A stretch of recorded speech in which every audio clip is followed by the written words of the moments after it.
नमस्कार। आज की क्लास का विशेष प्रयोजन भारतीय खाद्य निगम फूड कॉरपोरेशन ऑफ इंडिया में जो इंटरव्यू होने वाले हैं उनके बारे में आज बताया जाएगा। आप जानते हैं बेवाल क्लासेस विभिन्न प्रकार के इंटरव्यूज की तैयारी कराती है और हमारे यूट्यूब पे हमने बैंकों के इंटरव्यू के बारे में, regional rural banks, bank of Maharashtra, credit officers, इनके वीडियो डाले हुए हैं। बल्कि हमने मॉक इंटरव्यूज के प्रैक्टिकल जो मॉक ले रहे हैं उसके भी इंटरव्यूज के वीडियो डाले हुए हैं। आज विशेष रूप से फूड कॉरपोरेशन ऑफ इंडिया में जो इंटरव्यू होंगे उसके बारे में हम तैयारी कैसे करें, ये आज का विषय होगा। तो दोस्तों, आप जानते हैं गत वर्ष आपने एग्जाम दिया है, लगभग 330 पोस्टें हैं एफसीआई में और अलग अलग प्रोफाइल के लिए हैं। मेन प्रोफाइल इसमें मैनेजर जनरल की है, मैनेजर अकाउंट्स की है, मैनेजर मूवमेंट की है, डिपो मैनेजर की है और टेक्निकल की है। बाकी कुछ पोस्टें जो है वो स्पेशल, जैसे राजभाषा या इलेक्ट्रिकल इंजीनियर या सिविल इंजीनियर की है। अब प्रश्न आता है कि इंटरव्यू के लिए तैयारी कैसे की जाए, क्या क्या चीजें आपसे पूछी जा सकती है, तो ये क्या क्या कवर होगा, इसका हमने एक ब्रीफ आपके सामने रखा है। देखिए, सबसे पहली चीज तो यह कि इंटरव्यू की भी तैयारी होती है या कि नहीं होती है, करनी चाहिए कि नहीं करनी चाहिए। और मेरा ये मानना है हर प्रयास अपना करना चाहिए। आप तैयार होके जाएंगे, वेल प्रिपेयर्ड होंगे जाएंगे, तो इंटरव्यू में आपका कॉन्फिडेंस दिखेगा और जो आप आंसर देना चाहते हैं वो दे सकते हैं। और इसलिए आपको तैयारी करनी चाहिए। एक कहावत है, सोचने से कहां मिलते हैं तमन्नाओं के शहर, चलना भी जरूरी है मंजिल पाने के लिए। तो दोस्तों, मंजिल पाने के लिए प्रयास करना जरूरी है और उस प्रयास का एक पार्ट, आखिरी पार्ट, वो है इंटरव्यू। अब इंटरव्यू में आपसे क्या अपेक्षा है, तो मैंने एक क्रमबद्ध ये चीज बनाई है कि इंटरव्यू में पहले आपके पर्सनल डाटा पे चर्चा होती है। अब पर्सनल डाटा में क्या कवर होता है, तो देखिए, आप इंट्रोडक्शन देते हैं, आपका सीवी वहां मांगते हैं, उसमें प्रश्न हो सकते हैं। ये प्रश्न कैसे हो सकता है, उदाहरण के लिए आपसे पूछा जा सकता है अपने बारे में बताओ, और नहीं भी पूछे तो कुछ एक आध क्वेश्चन पूछ सकते हैं कि आप जयपुर के हैं या आप है भोपाल के हैं या आप है चेन्नई के हैं, तो इससे भी पूछ सकते हैं। इसके बाद में पेरेंट्स क्या करते हैं इसके बारे में जरूर पूछा जाता है, फैमिली बैकग्राउंड देखा जाता है। भाई क्या करते हैं, फादर क्या करते हैं, उनके बारे में पूछा जा सकता है। तो पर्सनल डाटा इसलिए पूछा जाता है कि आप फैमिली के हिसाब से, अगर मानो आपको कहीं दूसरी जगह लगाया जाए तो आप रेलोकेशन हो सकता है या नहीं हो सकता है आपका। उसके बाद में जहां आप रहते हैं उसके बारे में, आपको उस एरिया के बारे में पता है या नहीं है। तो प्लेस के बारे में, जैसे आप जयपुर के हैं तो जयपुर के बारे में, भरतपुर है तो भरतपुर के बारे में, अगर आप गुजरात में किसी जगह के हैं तो राजकोट के बारे में या सूरत के बारे में। तो जगह के बारे में आपसे पूछा जाता है। ये आपका पर्सनल डाटा है जो आपसे पूछा जाएगा। अब ये कैसे बोला जाए, कैसे दिया जाए, इसके लिए हम तैयारी कराते हैं। और आप भी अगर तैयारी करें तो आप पहले एक बार लिख के रख लो कि मुझे क्या बोलना चाहिए। सेकंड आता है आपके पर्सनल डाटा के बाद एकेडमिक्स। आपने कहां से अपनी कॉलेज एजुकेशन की है, स्कूलिंग की है, और उसमें कौन से कोर्सेज किए हैं, कौन से कॉलेज से आपने क्या किया, उसमें विशेष अचीवमेंट क्या है। अचीवमेंट्स का मतलब है आपका मार्क्स, ग्रेड्स, या कोई विशेष आपने सब्जेक्ट किया है, वो आपका इसमें आएगा। अब प्राय कई बच्चे मान लो उन्होंने कोई गोल्ड प्राइज ली है, कोई डिस्टिंक्शन लिया है, कोई विशेष योग्यता है, उसको हाईलाइट यहां करनी चाहिए। इन पे प्रश्न होंगे बाद में, आपसे पूछा जाएगा यहां पर कि उस कॉलेज के बारे में बताओ, उस कॉलेज के प्रिंसिपल कौन थे, डीन कौन थे, उस यूनिवर्सिटी का आपका कुलपति कौन था, उपकुलपति कौन था, ये पूछे जा सकते हैं। इसके बाद में तीसरा पार्ट होता है पर्सनल स्किल्स का, और सबसे इंपॉर्टेंट यह है किसी जॉब के करने के लिए। देखिए, पहली चीज है किसी भी जॉब में आपका एटीट्यूड कैसा है, और ये व्यवहार ही सब कुछ चीज होती है साहब। आप सुपीरियर के प्रति क्या व्यवहार रखते हैं, जूनियर्स के प्रति क्या होता है, और आपके कस्टमर्स के प्रति आपका व्यवहार कैसा होगा, इसके या तो कोई क्वेश्चन के फॉर्म में पूछा जा सकता है, या आपकी बॉडी लैंग्वेज से देखा जा सकता है, या आप जो शब्द बोलते हैं उनके आधार पर हम जजमेंट कर देते हैं कि आपका एटीट्यूड कैसा है।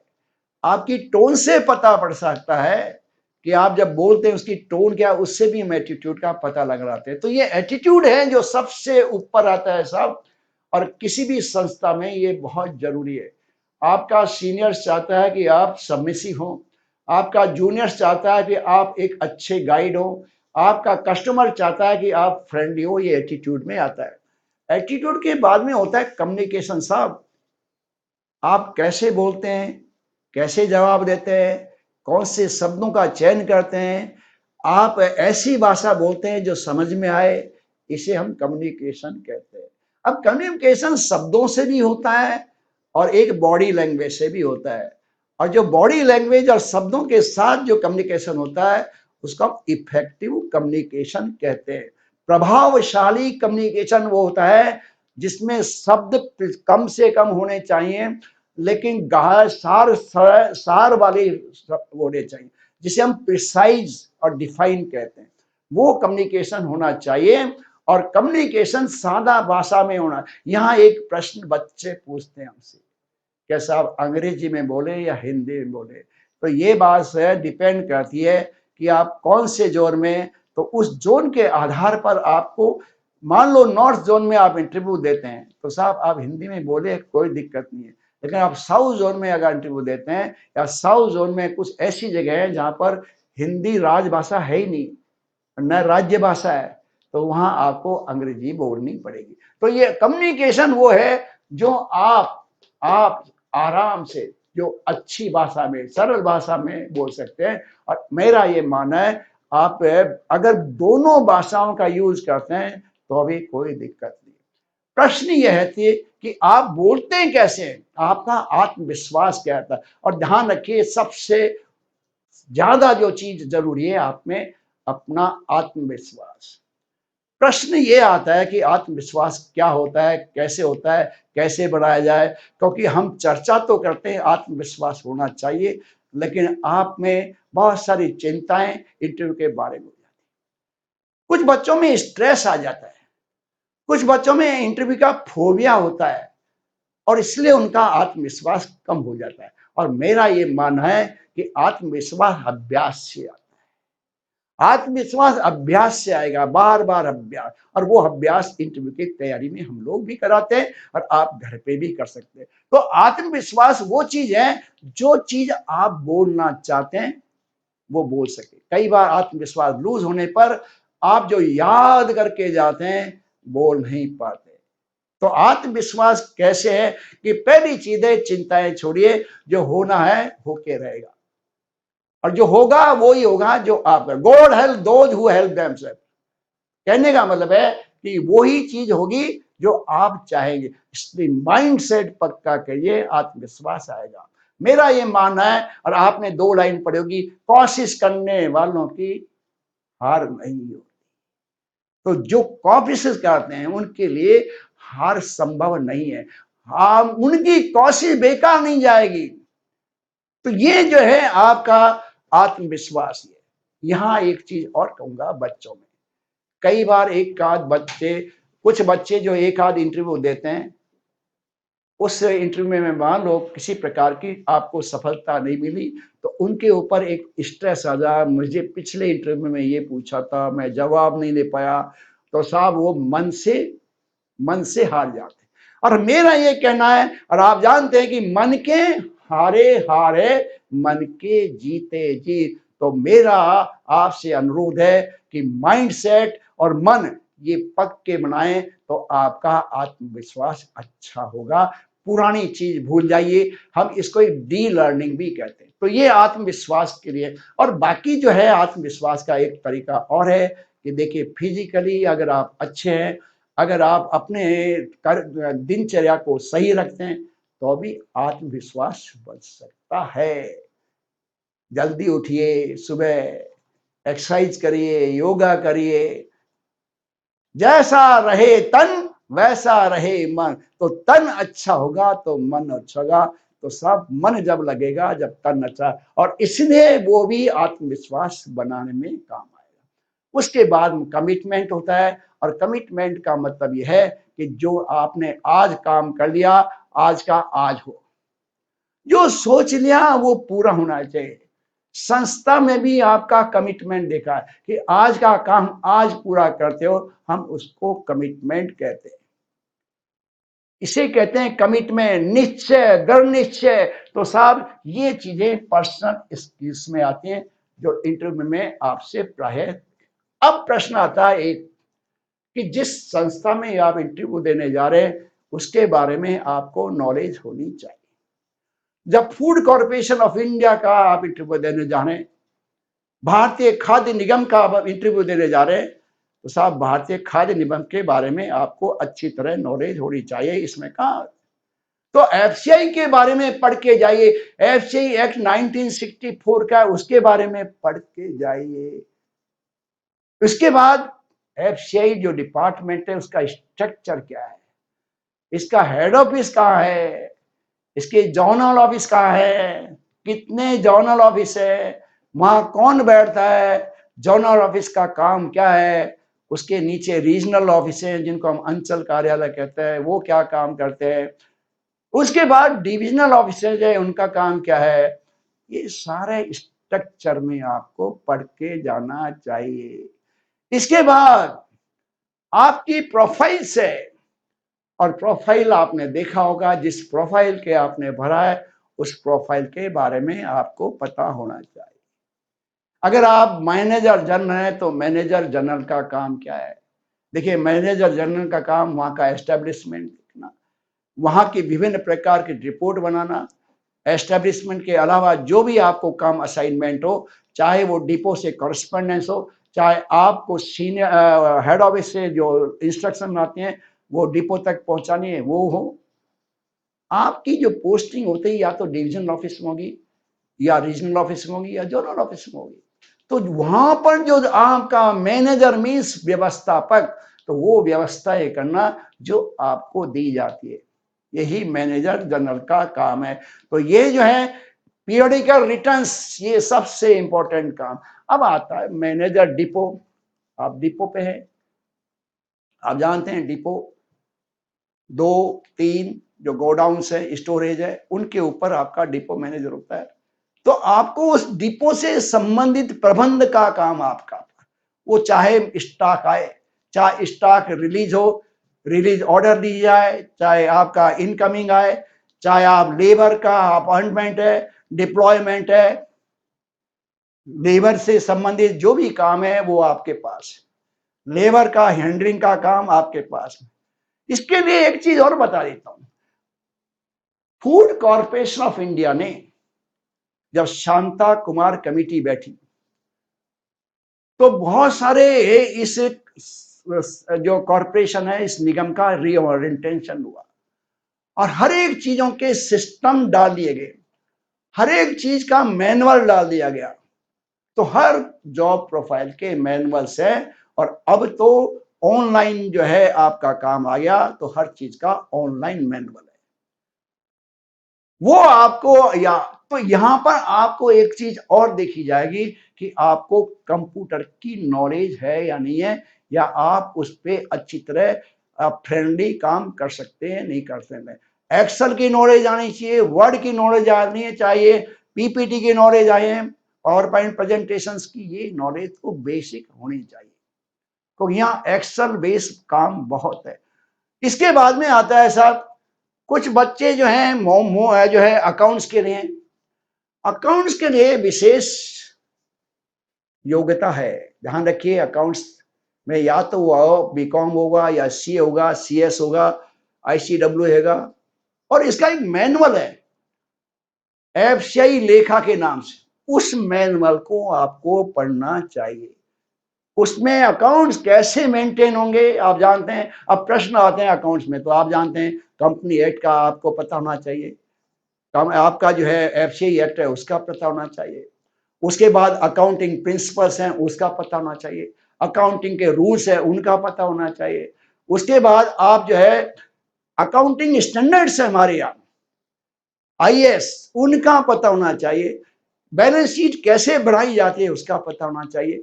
ट्रायल बैलेंस के बारे में आपसे पूछा जाएगा, जोनल ऑफिस रीजनल ऑफिस में आप ट्रायल बैलेंस उसके बारे में पता होना चाहिए। तो ये अकाउंट्स के बारे में। और उसके अलावा अकाउंट में एक चीज और है कि आपके बिगैर कोई भी खर्चा नहीं हो सकता।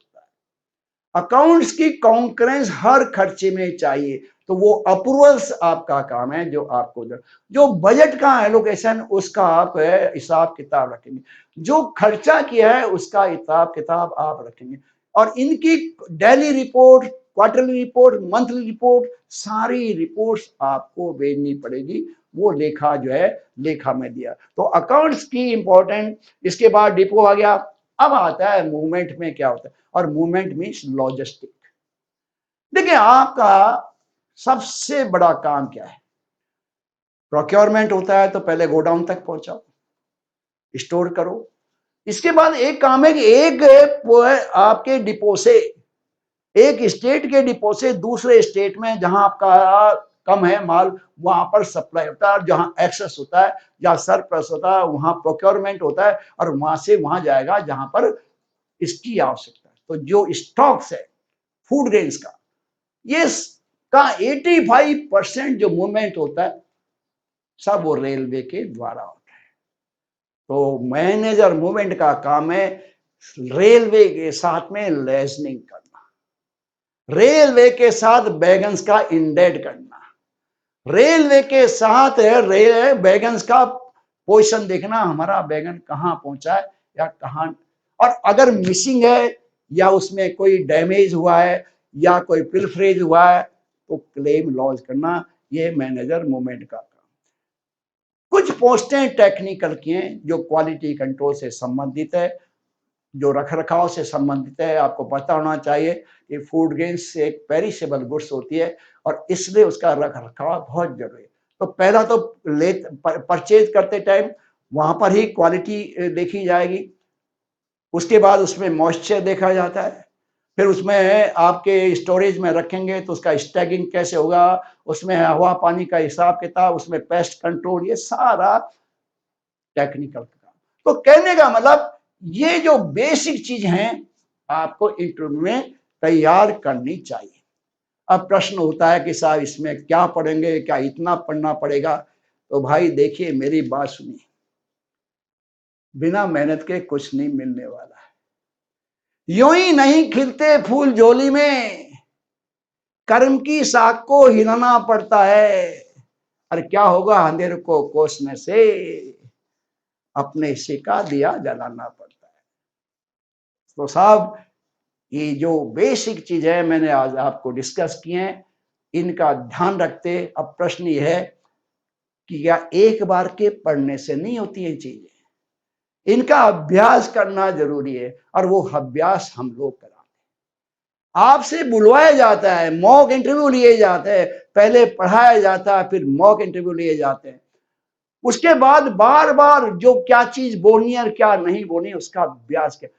और यही मैं बता देता हूं कि अभ्यास अभ्यास अभ्यास सफलता की कुंजी एक ही है। और अभ्यास के लिए मॉक इंटरव्यू जितने आप दे सकते हैं दीजिए, उसके लिए हम तैयार हैं। आप चाहते हैं तो आप कहीं से भी मेरे पास ज्वाइन करें। आजकल ऑनलाइन इंटरव्यू होते हैं और तैयारी हम ऑनलाइन करा रहे हैं, तो आप किसी भी स्टेट में किसी भी जगह आपको फिजिकली यहाँ आने की जरूरत नहीं है। आप हमारे बेवान क्लासेस के ऐप पे आ सकते हैं। क्लासिक का ऐप है, डाउनलोड कर लीजिए और आप रजिस्ट्रेशन उसके माध्यम से कर सकते हैं। इसकी नॉमिनल फीस है जो आपको हमारे कॉन्टैक्ट पे हम बता देंगे उसके आधार पर। आशा है आपको ये ब्रीफ छोटा सा आज का जो है जो वीडियो है आपको डाला जा रहा है, इसको से आपको कुछ लाभ मिलेगा। अगर आपकी और कोई क्वारी हो तो इसमें हमारे नंबर देखें, उन पे आप कांटेक्ट करिए, आपको क्वारी का जवाब जरूर मिलेगा। धन्यवाद। Thank you very much. धन्यवाद।